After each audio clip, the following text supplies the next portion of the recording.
so म चाहिँ अब भात खान आँटेको मेरो फेभरेट सुँगुरको मासु है सुँगुरको मासु दाल भात यसरी दाल हाल्यो हो त्यहाँबाट मुस्नुपर्छ हो त्यहाँबाट यो रायो साग हाल्नुपर्छ त्यहाँबाट यो मासु यस्तो सरेर चाहिँ यसरी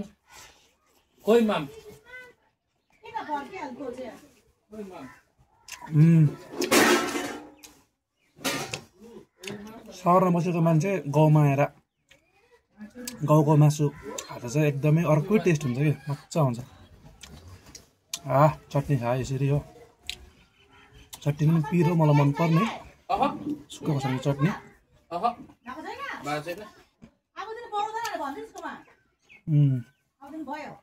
दामी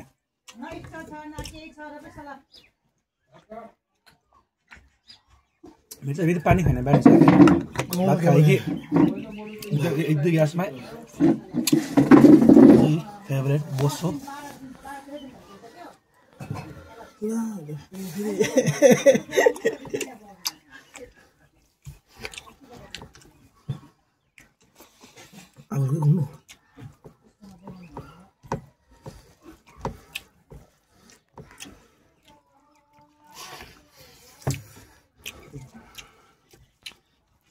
दामी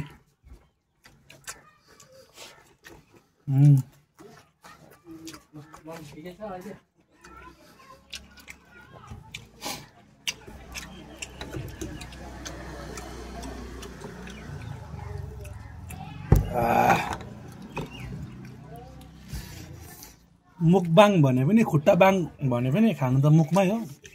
है भात खानु हो मैले खाएको हो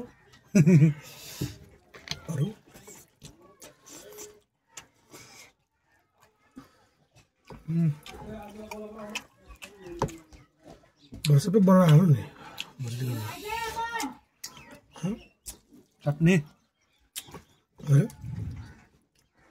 मेरो भाइ चाहिँ साइडमा पुरा बोल्दैछ सबै भयो भात मेरो भाइलाई देखाउँछु नि मैले एकछिन सबै एउटा देखाउनु न मम्मी आपाले पो हुन्छ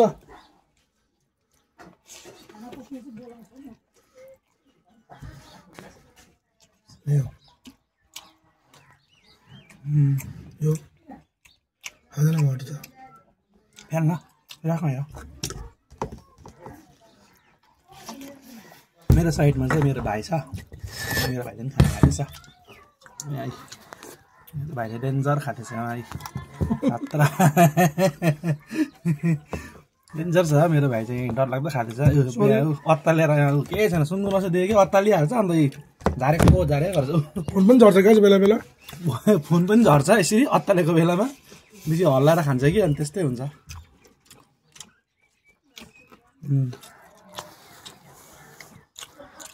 मेरो भर्खर फोन झऱ्यो हिजोअस्ति किनेको नयाँ फोन त भन्नु भएको छैन पुरानै हो मान्छे पुरानो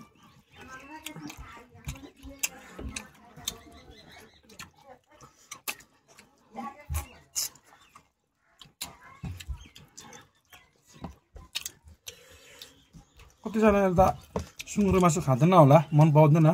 तर म प्रशान्त लामाको चाहिँ ग्यारेन्टी दिन्छु कि एकपल्ट सुँगुर मासु खायो भने चाहिँ जस्तो मान्छेले पनि पल्किन्छ क्या त्यो चाहिँ म एकदम ग्यारेन्टी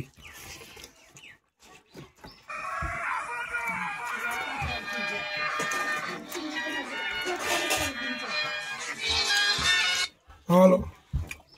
कति फोन आउँछ मेरो ब्याकग्राउन्ड चाहिँ यस्तो है लुगा सुगा सुता भएको किनकि हाम्रो काम हुँदैछ कि घरको त्यही भएर सामानहरू लत्थालिङ्ग भइरहेको छ त्यही भएर म अहिले बाहिर टेबलमा बसेर खाना खाँदैछु म खाना खाउँदैन म त भ्याउँदैन नि बेलुका घरमै छ ल लास्ट पिस बसो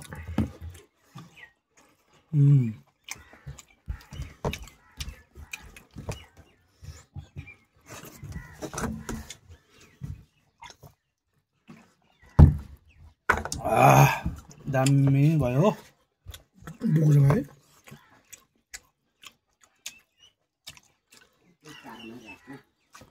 अस्ति मैले सिमला हाल्दै मना पऱ्यो म सालुगढामा त रायो साग पाउँछ कि के पाउँछ हौ बस्तीको भन्छ पहाडको भन्छ भरे टेस्टै हुँदैन कि पर्छ बिटानी र हाम्रो चाहिँ तर गाउँकै हुन्छ हो त्यही भएर चाहिँ यहाँको फ्याटको टेस्ट छ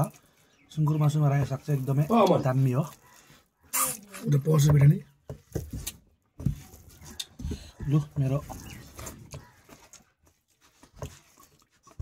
लु यसरी चाहिँ अम्ली चाट्नुपर्छ क्या लु फिलहाल सक्यो यति नै है सक धन्यवाद सबैजनालाई हेरिदिनु भएकोमा